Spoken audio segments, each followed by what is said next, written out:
My name's Bobby, And I'm Sarah. and welcome to BS with Bobby and Sarah. Welcome to episode 11. What should BS stand for? Like, bacon sandwich? That's boring. That's just because I'm hungry. Have we done bath salts yet? No. Have you done bath salts before? No, not the drug, I was gonna Bobby. say. I have gone to Lush and gotten a bath bomb. I have 2 bath bombs, but I haven't done any. I say I ruined my tub. What color did you choose? It's like glitter and purple everywhere. Oh no. But no, we're not doing bath salts. Okay. Last episode we were doing shots like crazy. Bummer, stupid. Bummer, stupid. Bummer, stupid. I like bath salts better. Right away, I want to say your hair's looking lovely. Oh, really? Yeah. I thought you were being sarcastic. No! Trying to segue into last week when you had that dreadlock. You legit had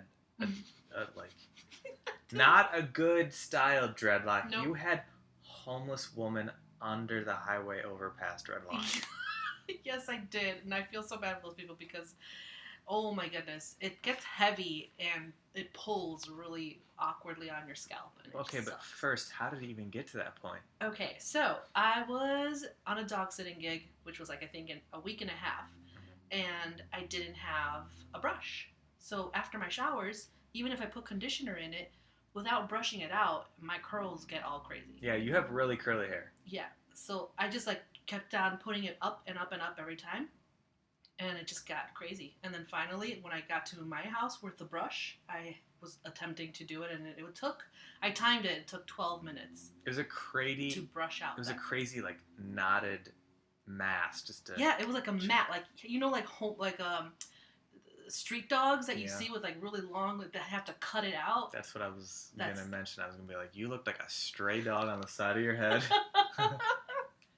Yeah, it looks super. But then you just carefully just brush it out. Mm-hmm. When you were brushing it out, did you have a lot of hair come out? Yes, not as much as I was expecting. So I was like, oh man, I might as well just cut it out because it's as much as gonna leave on the brush. Yeah. But no, it wasn't.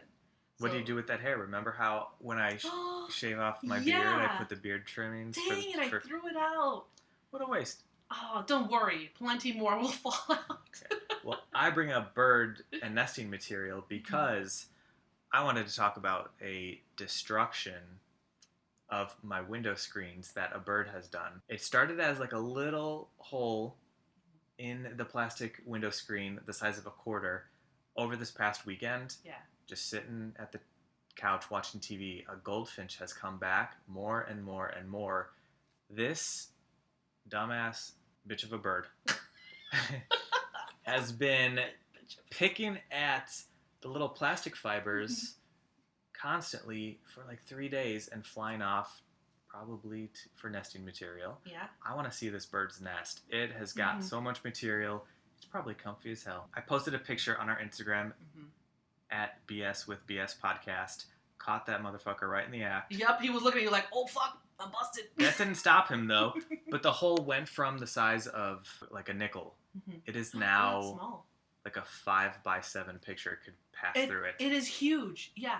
I actually I'm before we went to the studio, I checked it out and it is gigantic. And there's 2 of them. 2 different window screens have that giant hole. Birds are incredibly destructive. I never knew that birds had that capability. I thought it was always just a rock magically flew up, 7 stories and damaged your screen. I never thought it was birds picking at it to use for their nesting. It got to the point where we have to replace the screen anyway. It was old. And so I kind of want to see how big it could get, but also as a test to see if it got scared, I taped a postcard that I have of a Dutch smoking man in front of a building, right in front of the hole. Yeah. And it's been scared. Oh. So he doesn't come back. I feel kind of bad because he's like, oh no. He's like, oh, I had such a good source of nesting material. Yeah. But I've since taken it down to see if it comes back. Yeah. I'm a scientist. I do experiments. Yep. What's that other word? You gotta have your control group and what was something with a B? Placebo. Placebo. Well, That's not what it is, but I'm sure it'll come to me. I knew that birds, could be destructive because I had parakeet for a while. Have you ever had a bird? Ooh, no, I've always wanted to, but I feel so bad keeping it inside. Maybe I'll get like a rescue bird that can't fly, and then I won't feel bad. That's one option. I actually got this bird because my cousin was seeing some girl and she worked at a pet store, and anytime someone would return a pet for whatever reason, they couldn't sell it again. Whoa. So she kind of became a little bit of an animal hoarder, like rescuing these pets. Yeah. So I got a gecko and Awesome. a parakeet. Cool. Of course, they were named Gary the gecko and Pete the parakeet. I love alliterations. That's what they're called, right? Yes. Yeah, I love them. And I knew my mom never wanted birds in the house because they are messy. And they're destructive. They'll just tear the shit out of everything. But what I wanted to talk about was Dee, because I'm done talking about that bird destroying the screens because I'm over it. Sure you are. I had Pete not for that long, and this was way back when I was still living at my parents'. And I lived downstairs. Not in the basement. No, in the garden unit. In the garden unit. Yeah, it was the garden unit. I lived in the garden unit, and one day Pete just started acting weird. He wasn't on his perch. He was down on the bottom of the cage. And so I started to freak out. That was a little unusual. So I Googled what it could have been. I thought he was, or she, was starting to lay an egg. Oh, I thought you were going to say die. Well, I thought it was like... Well, going to lay an egg. Yeah, I thought she was cute. Starting to lay an egg. I didn't have her for that long before. And so I wanted to keep it calm. I put a towel over it. I gave it a little Kleenex box with nesting material to start building the nest. So cute. I just let it alone for 2 hours, Yeah.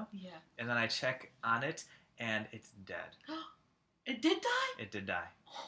Oh no. But what happened to it? I have no fucking idea. The only thing I could think of, and it's not to blame my mom, but earlier that day or the day before, she put a new Glade plug-in all the way upstairs. Yeah.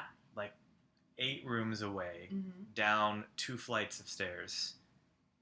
And I think birds are just very sensitive to smells and chemicals. Whoa. I don't know what killed my poor parakeet, but I do blame my mom and Glade plugins. Glade, we can't sponsor you. You caused the death of a loved bird. So if that bird keeps picking at my window screens, I'm just going to Glade plug-in right there. Yeah. That'll teach it. That and the postcard. It works. Oh, wow. Just a scary... Well, he's not even scary. He just looks like a grandpa, an old Dutch grandpa. But it's just a person close to the You know light. what? If it's smoking, maybe it thinks that the smell is going to be right there. I don't know if birds can correlate. Well, this one can. What looks like an old man smoking pipe. A pipe. I should try and feed it some pistachios. I saw you had some as a snack earlier today. Yeah. Do you remember... Only 90 kids will know this. Actually, I don't 90 remember. kids or 90s kids? 90s kids.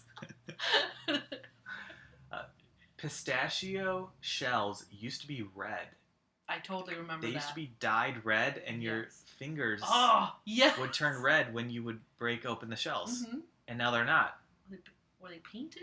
What the heck They is were, that? Or just a different They variety? were dyed. The actual reason why I read, we used to get a bunch of our pistachios from the Middle East. Yeah. And in transit, and I don't know if it was the type of pistachio, something about the shell where on the shell you'd get little imperfections. And when it came to Americans, they don't like any imperfection. And so if they saw on the outside of a shell a little brownness, which is just natural, they would think it was bad, and they wouldn't buy it. Oh my goodness. So pistachio growers got keen to this, and they just dyed them red. My jaw dropped. Yeah, you couldn't see any faults on the shell. I don't know what the dye was, if it was ground up beetles, which is where we get that. Some dyes are ground up beetles. No, they're not. Swear to God. Gross. Yeah. Guts and all? It might just be the shell. Oh, it's even worse somehow. Ugh. Crunchy, milky exoskeleton. I honestly thought that your story was going that in transit that they would get mixed with some spices and that they would turn red. Oh, those pistachios would taste so good. Yeah. Ooh. Oh yeah, because then it'd be spices. Duh, Sarah. Not just dye. I don't know if you've ever heard of cochineal or carmine or Or Carmine. carmine. Carmine is ground up beetle bits. Cochineal is a scale. God, that's so nasty. It's a scale insect, from which the natural dye carmine is derived. Ground up beetle bits. Yep, but it's all natural. Put that on your ice cream as a topping. It's not vegan, but it is natural flavoring and color.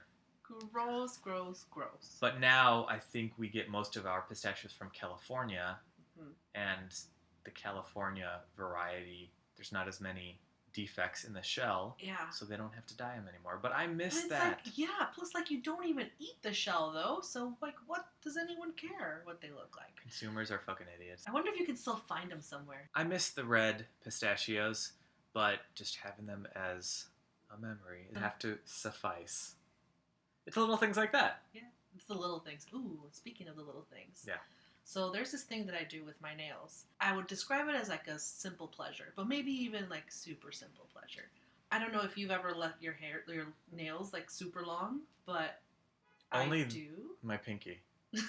For purposes. For cocaine. For cocaine. For snow. Actually, I can't believe people still do that. Yeah. If I'm on the train and I see an otherwise normal person and then they have that one long coke nail. Yeah, I'm like, wait, you're really just advertising that? Right. Take a bump off a key. I don't know. Get one of those rings that you could stuff it in there. There's other ways to do it than just the coke ring. But I've also thought that, it's kind of gross, but I've thought that people kind of do that for picking boogers. Ew. I asked my uncle once, and that's what he told me.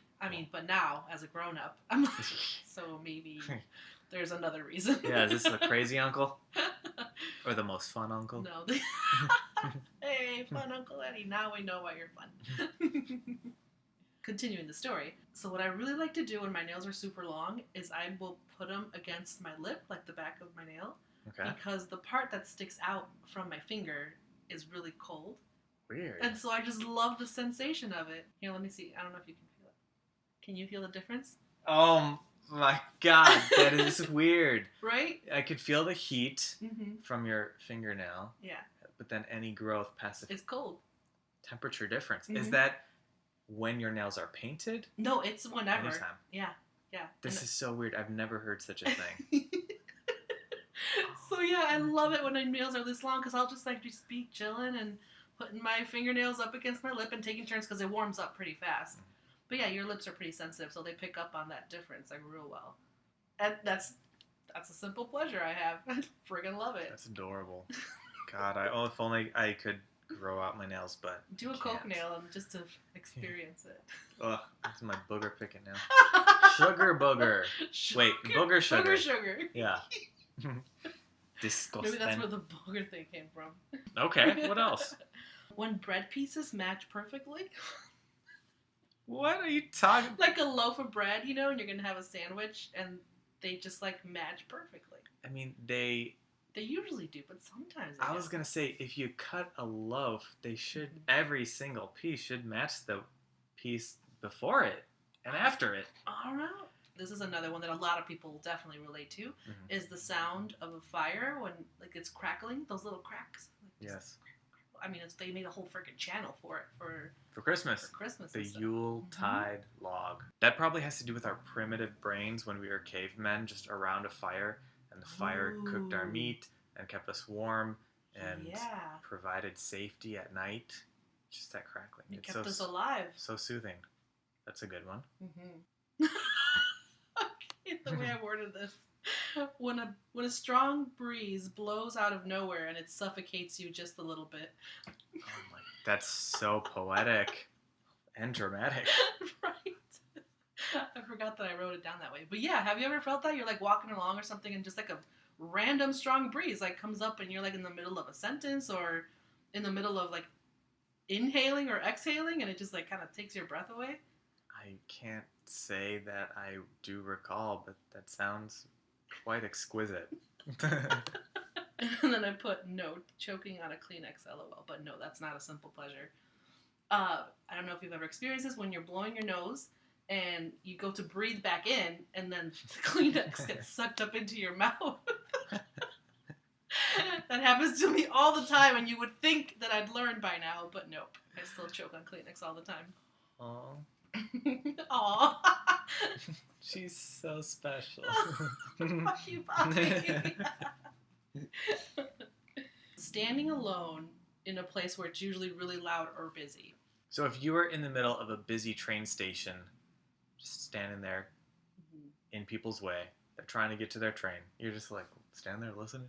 No. But this is like when it's not. Like, for example, okay. I was driving down a highway once, and it was completely dead. Completely. I actually stopped my car in the middle of the highway just because I was like, I don't think anyone's ever done this. Has anyone ever done this? I feel so special right now. And like no one came for like a minute. And I was like, whoa.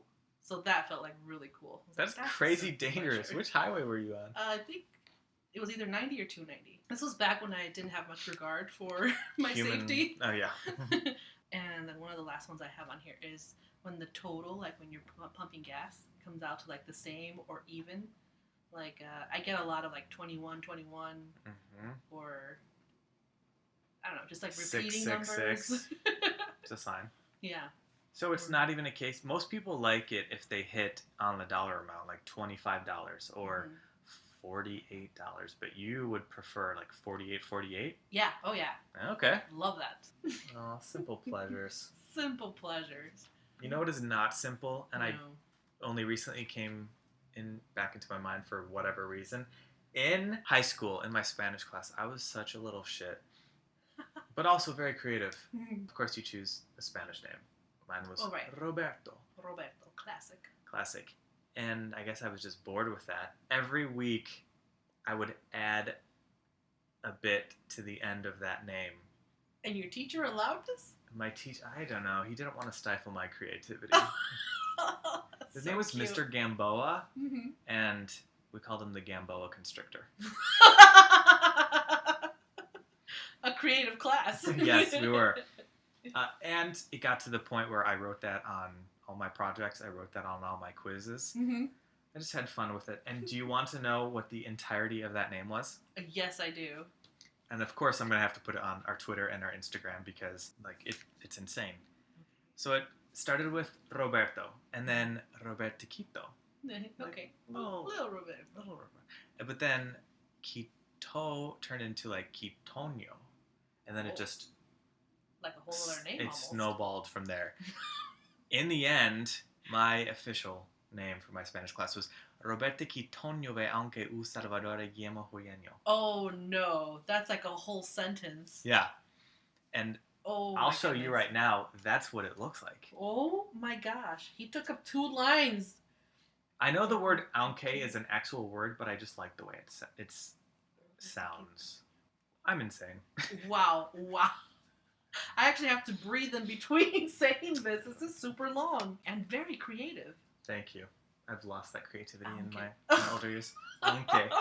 Roberto Quitonio Life has ve beaten it out of you. aunque Aunque. Salvador. Aunque Salvador. Say it again. Roberto Quitonio ve aunque u Salvador Guillermo Oh my god. Huyeño. Shit, there was still more. Check out our Instagram or our Twitter if you want to see what that looks like. Yeah, you must. That's a lot of fun. Also, in creativity, in this moleskin where I had my name written down, like I could ever forget it in the first place. yeah, I would. It's so Years crazy ago, long. we started a story where I would write a bit and then you would write a bit. And together, it was kind of, I think it was just a writing prompt. Yeah. Or just... Yeah, I remember that. Practice writing or creativity. The only date on it is June 25th. I wish I knew which year. This has to be at least 5 years old. One of us would go in a certain direction, but then I would bring it back and or try and throw you off. Yep. It was fun because anytime we saw each other, we would pass this back to the other person. Yeah. And so now I would like to read a little bit. Oh, okay. Had, right? Yay, story time. Yes. So here is the story we created together. I have not read this probably 4 or 5 years, so I don't think it's going to make a lot of sense. And I believe I started off. It was pink, and I didn't know how long it had been sitting out in the sun, but the edges were beginning to brown. The hooded figure watched as it pulsed one final time before they wiped their blade clean and disappeared into the alley. Then you added, this new weapon had done exactly what it had been created for, and the creatures who brought it to Earth would be delighted at the news. Whoa. Then I wrote, however, what the creatures didn't tell the hired assassin was that his target's death would throw the kingdoms into chaos when word hit the rebellious outer regions. Sarah wrote, but this was bigger than a simple kingdom's loss. The chaos created would only make way for the next superior being. Then I wrote, making her way down... Oh, it almost sounded like the Vanessa Carlton song. Making my way downtown, making her way down the alley, she shed her cloak, a cloak that bared the crest of the interstellar planetary program, which first brought the Iliac to her homeworld. Sarah wrote, she wondered why she'd ever been chosen when just 2 weeks ago she didn't believe in religion. Yet, here she was now, an instrument to the Universal Religion Council for Equilibrium. Quote unquote. Why me? I wrote that? Yeah. I can't believe we wrote any of this. Then I put, she was immediately stirred from her thoughts when she made the turn into the labyrinthal alleyway network of the Undercity and was met by a child, the first seen in more than 2 decades. Sarah wrote, instinctively, she throws her cloak back on, but the child is already making his way back around the corner, leaving her with surprisingly coward feeling not to follow him. In the state of things, where did a child come from? Did the Iliac create one? Did the mother make it past the censors? Did the assassin, in a flood of endorphins, imagine the entire being? Whoa! What the? We're almost to the end. Oh, I don't think the story has a conclusion, but we'll get Oh. there. Sarah wrote, no, it had to be something much more complex, much more. I think that was you goading me into writing more. You're like, no. You're like oh my god, yes! You're like that. Do more. You're like that improv person where you're like, no, I don't understand. Go on, and then the other person's like, shit. Tell me more. Where did you create this? I'm like, okay, fine. So then I wrote, but she had no time to ponder elaborate explanations. Throwing it back on you. She still had to make her way down into the central city before the walls were sealed for curfew. Sarah writes, she didn't know why, with such all-knowing creatures, she had to find her way alone when they could easily teleport her to and from. Oh. And then in this date it says 7/19, so we've been working on this back and forth for a few weeks. Oh, whoa. I wrote, I need to learn more about these beings before I do any favors for them. The council chamber was empty when she arrived, except for one hooded Iliac she never met with before. Sarah writes, as he turned around, she heard a voice in her head ask in a very distressed and disappointed tone, why didn't you follow the child?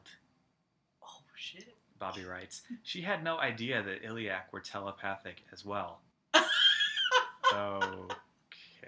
Okay, Bobby. Sarah writes, while her mind calmed down from the shock of getting more information, she realized her mind was being searched for the details of the child and any details she might have forgotten to mention. All thanks to the Iliac. Scene. That's the end? End of scene. End of scene, end of story, because it's been years since we... I swear I don't remember that's where it went. That was... Whoa. You know, maybe we'll have to pick this back up. Yeah. That was a lot of fun. Definitely like fantasy in that realm. Dystopian. Dystopian, yeah. We Very got cool. different totally watch species. that. We got dystopian world. We got cloaks. Yes. Everyone loves cloaks. Religious orders. Everyone loves cloaks. Telepathy. Watch this space here because we might have more Yeah. going on later on. So that story shows we work good together, right? Yeah. And I think it perfectly segues. Oh, talk about working together. That perfectly segues into this week's game. And this week, it is not a game of you versus me. Today, we're working together. Okay. This is a game that I heard on a podcast from, literally 8 years ago. Okay. Wait, there were podcasts 8 years ago? Oh, yeah. Oops. I think one podcast I listened to, Oh Yeah Dude, they have a voicemail that they haven't changed, like the voicemail hotline number. Yes. And it says 2006 for life, because that's when they started their podcast. Yeah. So they've been around for a while. Oh my goodness. Regardless, So we're late to the game. Very late. That's why no one listens. Their time is already filled up with all the ones who've been around for a literal decade. And I've played this game before. Okay. One time it worked perfectly. So the idea is, and I haven't planned anything because that's part of the game. On the count of 3, we each say a word, a place, a thing. Mm-hmm. So we're going to have 2 different words. Okay. The next round, we have to bridge the gap and try to say the same word. Okay. So eventually, out of these random words, we want to see how many rounds it takes us to say the same word. Ooh, okay. The one time I played it with a friend, on the first round, we said the exact same word. Whoa. Which was elephant. But then I realized was there one in the there room? was a picture of an elephant. We were at a hookah bar, and there was a picture of an elephant on the wall. Okay. So, as amazing as that was, Mm-hmm. it kind of felt like cheating this way. So, for example, in the first round, if you said coconut Mm-hmm. and I said pop, Okay. we'd have to try and find a common word to bridge pop and coconut. Oh. And one thing we could go and say is milk, because coconut and pop is a drink. Yes. But it's not always that simple. You might think we're going one direction. Yeah. In the next round, if you say milk, but then I say like banana. Because it's a fruit. Yeah. Okay. Then we would have to, in the next round, find the bridge between milk and banana.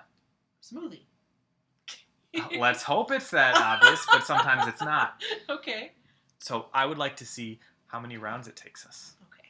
And ideally, I don't want the podcast to be 3 hours long, but it would be great if we could have a goal of trying to get it in 3 rounds. Ooh, okay, you have a lot of faith in me. I don't have faith in myself. And usually it's pretty kind of spitfire, so you don't want to take too much time to think about it. So in this first round, ready? Mm-hmm. 3, 2, 1. Fauna. Umbrella. Fauna and umbrella. Yes. So now try and think of a word that bridges fauna and umbrella. 3, 2, 1. Fern. Okay. Okay, it's so when you say fern, because that was the word I was going to use. That was the first word I was going to use. Well, you didn't, so now we have to bridge fern, Fern and rain. and rain. 3, 2, 1. Growth. Rainbow. Growth. Okay. Growth and rainbow. 3, 2, 1. Leprechaun. I'm so sorry, completely blanked. I don't know if you saw my eyes. I was like, Yeah, she was. She had terror in her eyes. Deer in headlights. Deer. That's a good one. Deer in headlights. So now what happens? Because I heard your word. Well, do we just go back? No, it's fucked. Crap. But see, I started to go to.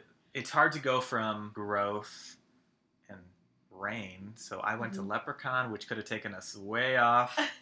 This is a great game for us, and probably an insane one for listeners, because they're like, that was a perfect word, you guys messed it. Yes, we did. Oh. Next time I'll make sure you have a word ready, but also don't want you it to has have to be like faster, yeah. All right, so now we got to think of another word. 3, 2, 1. Furniture. Bicycle. Okay. All right. Furniture and bicycle. 3, 2, 1. Seat. Sit. What did you say? Sit. Sit and seat. Okay, we can still do that. Ready? Okay. 3, 2, 1. Chair. Ah, yes! Awesome. Got it. How many was that? 3 or 4? I think that was 3. Woohoo! So we completed our goal. Yeah, we did. That was much faster than I thought. We're fucking smart. Yes, we are. We are so good at this. But so good. Let's continue on for a little Okay, I want to do another one. Yeah. All right. 3, 2, 1. Mountain. France. All right, moving on. Yep, I got it. 3, 2, 1. Chalet. Okay. Got something? 3, 2, 1. Ski. Window. Window and ski. Okay, ready? Okay, yes. 3, 2, 1. Cabin. Snow. Cabin. Okay. Getting closer, I think. 3, 2, 1. Fire. Log. Okay. Log. You said log, right? Log. Log. Okay. Yeah. Log and fire. Ready? Mhm. 3, 2, 1. Christmas. Fireplace. Okay. Now I'm sending you vibes. 3, 2. Wait, what did you say? You said Christmas and I said fireplace. Christmas. Yeah. 3, 2, 1. Yule. Yule. Yay! We are so fucking awesome. good. Yeah. We didn't even say Yuletide log. We Nope, just literally just said Yule. Yeah. Oh my god. Yule. Nice I didn't job. ruin it. We didn't fuck it up. Didn't fuck it up. Not this time, at least. Okay. 3, 2, 1. Spoon. Clavicle. Oh, a clavicle's a bone. Mhm, yeah. I was thinking, what's the thing doctors put in your vagina? I don't know what it's called. Like a cervix opener? Yeah. That's pretty Your specific. face.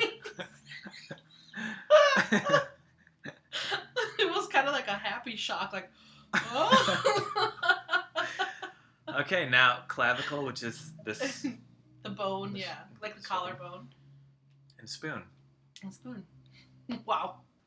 A good thing to do is if you have no idea, if you can't think of anything, try to think of a word related to your next one. And then we'll just start that next round. Okay. So that first round is kind of a throwaway. Okay. 3, 2, 1. Room. Soup. Room and soup. Mm-hmm.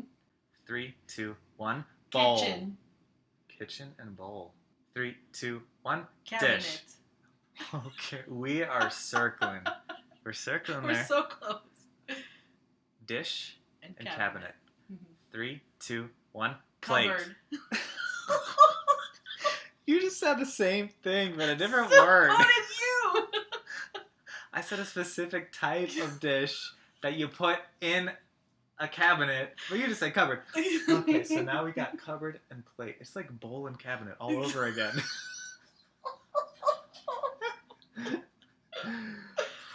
What are we on? Plate and cabinet. 3, 2, 1. Dish. I guess I didn't tell you can always go back to a word that has been said if Really? it works. Oh, okay. I didn't So know that. now we have what? Cup and dish. Cup and dish. Mhm. Ready? Okay. 3, 2, 1. Cupboard. Cabinet.